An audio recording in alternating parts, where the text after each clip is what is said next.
Appreciate you joining me once again. We're going to be looking in Exodus chapter 19 today as Israel camps at Sinai. Today's hymn is the hymn, Here We Are But Straying Pilgrims. Here we are but straying pilgrims, here our path is often dim, but to cheer us on our journey still we sing this wayside hymn. Yonder over the rolling river where the shining mansions rise, soon will be our home forever, and the smile of the blessed giver gladdens all our longing eyes. Here we are but straying pilgrims.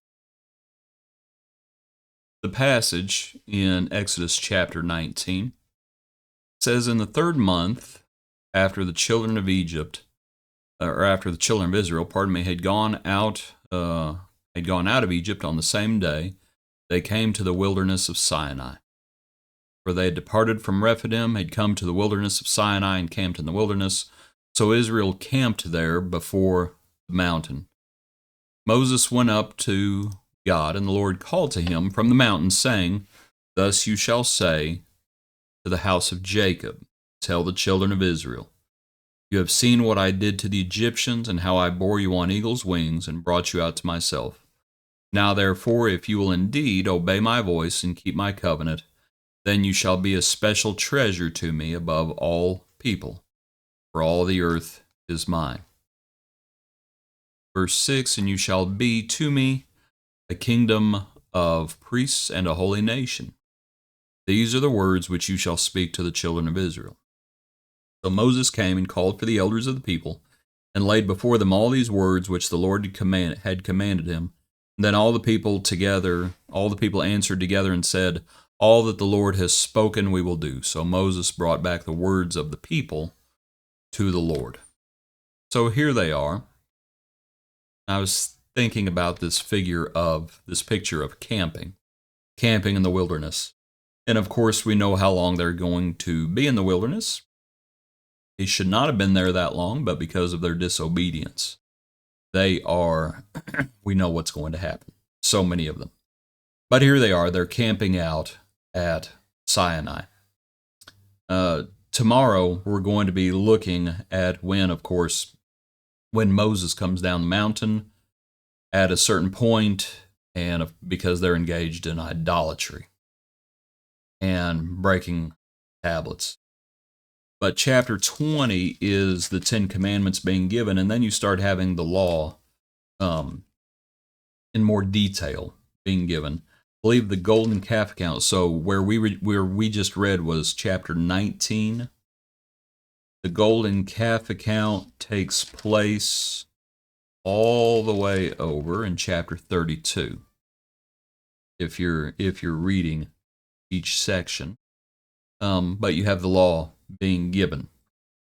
So here they are camping. What points might we make about that? Well, one is the nature of camping, and it's again our hymn. Here we are, but straying pilgrims.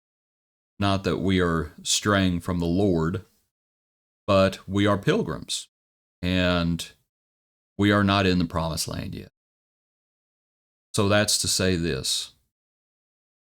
There is one of the characteristics of a pilgrimage, hopefully, is that it is temporary. That's one of the things, that it's temporary. We are looking for, when Hebrews speaks about pilgrimages, and it talks about those who say such things declare plainly they are pilgrims, and they seek a city. They seek a city that has foundation. Jesus said, I am going to prepare a place for you. In my Father's house there are many dwellings.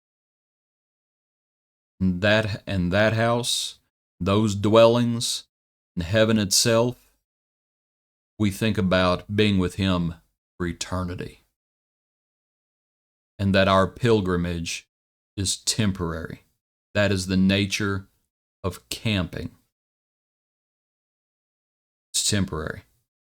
Another characteristic of camping is that, frankly, it is hard, and we will suffer hardship. All pilgrims suffer hardship, whether you are whether you are sojourning across a country or whether you are sojourning across the oceans.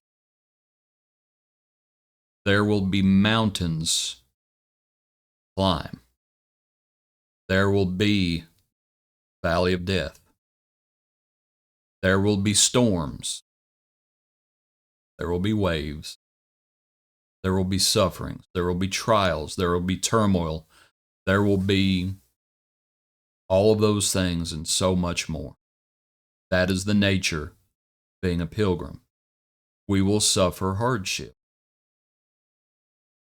And those sufferings do not compare to what awaits us as we look forward to our homeland. What do we need? What do all pilgrims, what do all campers need? They need guidance. That's what we need. And that's what the Lord is providing. The law is being given. That's what we have. We have the law of the Lord that is like a lamp unto our feet. We have the law of Christ. We have these things written down for our admonition. We have these things being written down that will thoroughly furnish us along our journey as pilgrims. And so here they are, Israel. Notice what it said there, by the way. Thus you shall say to the house of Jacob, and tell the children of Israel. I thought it was interesting. I always think it's interesting when it mentions both Jacob and Israel. You've seen what I did to the Egyptians.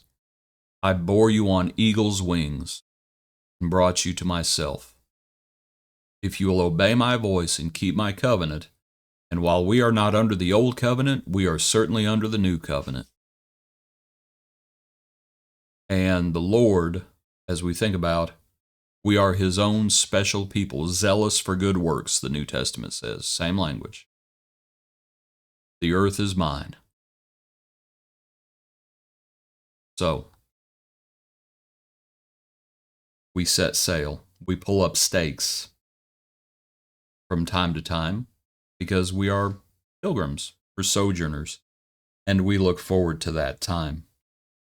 We look forward to that time, of course, that is eternity, when the sufferings of this world are behind us, and when the one who has guided us,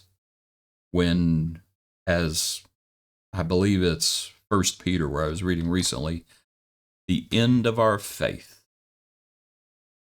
I think about that picture as faith becomes sight. Appreciate you. Hope you have a good day.